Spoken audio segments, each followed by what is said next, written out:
turongeye turabasuje cyane bakunzi banzuri business group limited mwebwe mudahwema gukurikirana icano ya Nzuri market. Twizere yuko rwose muri amahoro mumeze neza nkuko duhora tubibifuriza. Nkuko mubimenyereye rero tuba tubagezaho imitungo itimukanwa yaba igurishwa cyangwa se ikodeshwa iri hirya no hino kabisa, aho tuba tugenda tubatoranyiriza imari nziza zibungura kandi ziri ahantu hatari mu manegeka, nta litije, nta bibazo bya hato na hato, ni imari rwose. Reka rero tukwibutse gukanda subscribe wowe utarabikora, komeza ukande subscribe wowe utarabikora, kandi rwose ukore na share kugira ngo inshuti n'abavandimwe twese tubashe gufashanya kugira ngo tujye tubona imari nziza cyane. Nkuko rero mwakomeje kugenda mubireba mu mashusho, muri kubonaho inzu rwose y'amatafari ahiye yubatse mu buryo bwo hambere. Igikomeye cyane ntabwo ari iyi nzu, ahubwo igikomeye cyane naho iri n'ikibanza irimo uko kingana. Iyi nzu rero ariko nayo muri rusange ni inzu ikomeye, ushaka guheraho wenda transforma cyangwa se wubaka n'izindi. Ko iyi nzu ifite ibyumba 5 n'amatuwarete 3, ikagira salon na saramanje ndetse na cuisine yo mu nzu, hanyuma kandi ikagira n'amanex agera kuri 3 nayo manini, buri annex ifite ibyumba 2 na salon ndetse na toilette. Iyi nzu rero akarusho kayo ari byo nababwiraga, ntigikomeye cyane naho iri n'ikibanza irimo uko kingana. Akarusho k'iyi nzu nuko iri hano mu mujyi hagati neza wa Kigali, mu karere ka Gasabo ahazwi nka Kacyiru. Iri hano Kacyiru rwose munsi gato cyane ambasade y'Abanyamerika na polisi n'ibiro bikuru bya polisi cyangwa se icyicaro gikuru cya polisi. Iyi nzu rero agatangaza kayo iri mu kibanza gifite metero kare 1500. Ni ukuvuga ngo harimo ibibanza 5 ugendeye ku bibanza uko bigomba kuba bingana. Urumva ko ni ahantu hanini cyane kandi kabikora ku muhanda w'amabuye uriya utambika ateganya n'ahoze akarere ka Gasabo. Iyi nzu rero rwose ni imari ugereranyije naho iri n'ikibanza irimo uko kingana. Ntabwo rwose ishaka amafaranga menshi ugereranyije n'ibyo byose, cyane yuko Kacyiru mwese murabizi ko Kacyiru ari shwadiri, murabizi ko Kacyiru ari ahantu hahenze, ari ahantu hakunzwe cyane ku buryo ushobora kuhagura ugashyiramo amapartema, ushaka kuhagura ugashyiramo hoteli, ushaka kuhagura mbese wahakoresha icyo ushaka cyose. Tubibutse rero ko yari Nzuri business group limited muri kumwe, aho rwose tubarangira imitungo itimukanwa yaba igurishwa cyangwa se ikodeshwa hirya no hino mu gihugu. Si ibyo gusa rero, dushobora no kububakira, tubakorera ibishushanyo rwose, tukabubakira kandi ku mafaranga makeya, kandi tukabubakira ibintu byiza birambye bikomeye. Ariko kandi ni nako dushobora no kubimura, niko tukwimura. Wowe ushaka kwimuka, turaza tukabureba ibintu byawe, tukabyandika, tukakwimura, tukamanika rido, tugafunga ibitanda, tugatera intebe, tukakudekorera inzu neza cyane rwose, ukaza wiryamira nta kibazo kabisa. Ngira ngo rero ni serivisi nyinshi tugenda tubaha, ari nako kandi tumanaginga imitungo yanyu mu byo twita property management. Tukagufasha gushyira abakiriya mu nzu, tukakurikirana kwishyura kwabo, ibijyanye n'imisoro ku mitungo yawe, byose Nzuri business group ibihabaye ku bwanyu. Iyi nzu rero cyangwa se iki gipangu nkuko nabibasobanuriye ko gifite ibyumba 4, iyi nzu ifite ibyumba 5, toilette 3, salon, saramanje na cuisine, ikagira kandi parking nini cyane na jardin binini cyane nkuko muri gukomeza mubireba, cyane yuko iri mu kibanza gifite metero kare 1500. Kandi nkabana nababwiye yuko ifite annex 2 nini, buri annex ifite ibyumba 2 na salon. Ngira ngo rwose murabyibonera ko ari imari cyane, ariko tubabwira yuko rwose wahagura ukakoresha icyo wifuza cyose bitewe n'ingano yaho, nta na kimwe kidashoboka rwose kabisa. Ni imari bitewe na emplacement, bitewe naho iri. ariko kandi ntabwo ishaka amafaranga menshi bitewe n'ibyo byose n'ahantu iherereye n'ukuntu ikibanza cyayo kingana, kubera ko ikibanza ubundi muri Kacyiru kirahenze kabisa, kirahenze, n'inzu ubwayo irahenze. Iyi nzu rero ubungubu ikorerwamo ofisi, ubungubu harimo ofisi rwose ikodesha amafaranga 1,000 cy'amadolari. 1,000 cy'amadolari ni ukuvuga miliyoni y'amanyarwanda niyo iyi nzu ikodeshwa, ofisi irimo niyo yishyura. Byumvikane ko nayo rwose atari amafaranga makeya, nayo si amafaranga makeya ku buryo rwose wahagura n'ubundi wenda urindiriye yuko uzabona amafaranga ukahubaka mu buryo bugezweho, ukahubaka izo apartment cyangwa iyo hoteli n'ibindi.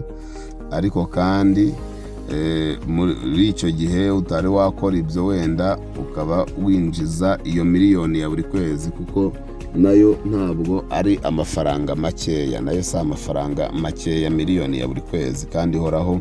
Ni ofisi kandi yishyura neza, usanga yishyura umwaka urumva ko ari shwadiri kabisa. Ni shwadiri rwose, ni shwadiri.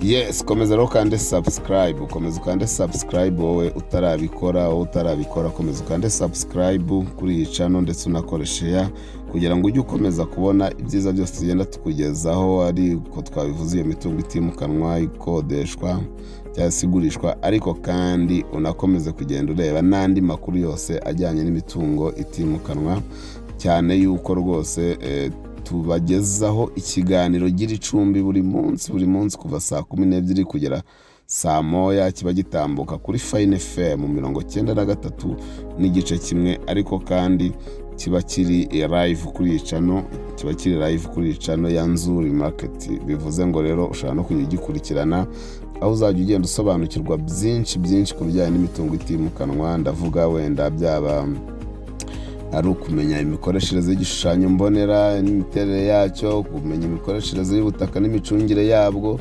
n'ibindi bibazo byose bibaza mu butaka ushobora kubibariza, tukuzanira abatumirwa, abayobozi iki, bakaba bagenda bagusobanurira, bagufasha rwose gusobanukirwa na byinshi n'ibibazo ufite byose, bagenda bagufasha kubikemura no kubisubiza kandi mu buryo bwihuse.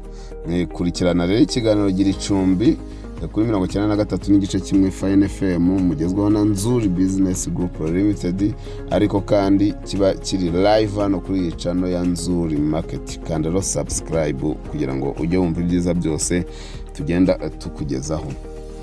Iyi nzu ifite view, nuvuga ngo iri ku muhanda w'amabuye, haruguru y'umuhanda w'amabuye uri nyine uri munsi ya ambasade ya Amerika, ariko noneho uba ureba umujyi wa Kigali wose, abantu bikundira view kabisa. Iyi ngiyi inzu ni mari, uba ureba umujyi wose wa Kigali, ku buryo kuhubaka nk'izo apartment n'ibindi aba ari sawa cyane, kubera ko uba witegeye umujyi wa Kigali wose.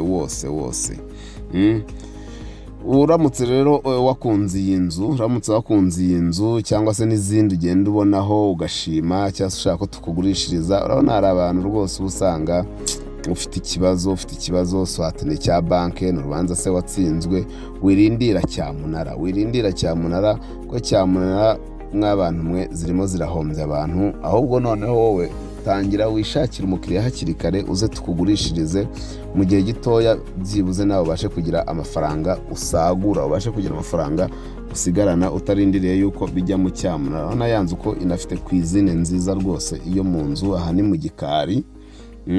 gikari cyayo. Ni ukuvuga ngo rero ufite ibyo ukeneye muri ibyo byose turi kuvuga, wahamagara kuri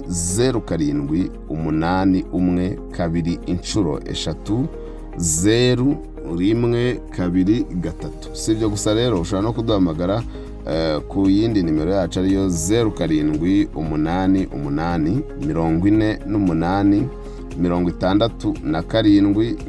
0788486797. Ariko kandi ushobora no kudusura aho dukorera ku Muhima kuri Yamaha, ugeze muri feruje neza zo kuri Yamaha, umanutse gato nk'ugana Nyabugogo, hari inzu ya etaje y'amatafari ahiye, ni iya kabiri uvuye muri feruje, yanditseho Shema House. Dukorera muri etaje ya nyuma, umuryango wa mbere mu gikari cyangwa se umuryango ureba mu gikari, ndavuga hareba ku Gisozi niyo dukoreramo. Ariko kandi ushaka kudusura no ku zindi mbuga nkoranyambaga zacu arizo Instagram, Facebook page, Twitter, hose n'ubundi twitwa Nzuri Market, hose n'ubundi ni Nzuri Market. Komeza rero kandi subscribe, ukore share kugira ngo rwose we kujya ucikanwa n'amakuru tukugezaho umunsi ku wundi, gatanu kuri gatanu. Ariko kandi tuba turi kumwe na Kenkayeri Rozinate, ari igenda ibafasha kuvugurura kugira gute. Kenkayeri Rozinate bagurisha ibikoresho by'ubwubatsi kandi ku mafaranga makeya kandi bya original. Ni ukuvuga rero mushaka kubagana cyane ni hariya mu Gakinjiro ka Gisozi, bakagenda babereka ibyo bagiye bafite byose. Ni mu gikari cya Bank Populaire, kigera muri parking iri hanini cyane ureba Kenkayeri Rozinate, aho uyibwirwa n'igifunguzo kinini cyane cya kare cy'umuhondo. Hanyuma noneho bakagenda baguha ibikoresho by'ubwubatsi kandi rwose mu buryo bihendutse. Ari nako tuba turi kumwe na Miami Bar and Restaurant. Miami rero rwose nayo iri hariya imbere yo kwa Gaposho, inyuma gatoya cyane ya hahoze Laika. Ni ahantu hanini cyane bashobora no kwakira amakwe, baba bafite ibintu byose byo kurya byo kunywa by'ubwoko bwose, kandi ntabwo bahenda kuko rwose bafite n'ahantu heza cyane, ntabwo ibintu byabo bihenze. Iyi rero ni Nzuri Business Group Limited. Ntucikwe n'iyi nzu, ntucikwe n'iki kibanza cyiza cyane. Niba rwose ushaka gutera imbere, ushaka gukira byihuse, wicikwa n'iyi nzu. Turabakunda cyane bo muri Nzuri Business Group Limited. Iwacu umukiriya ni umwami rwose, tubahaye ikaze.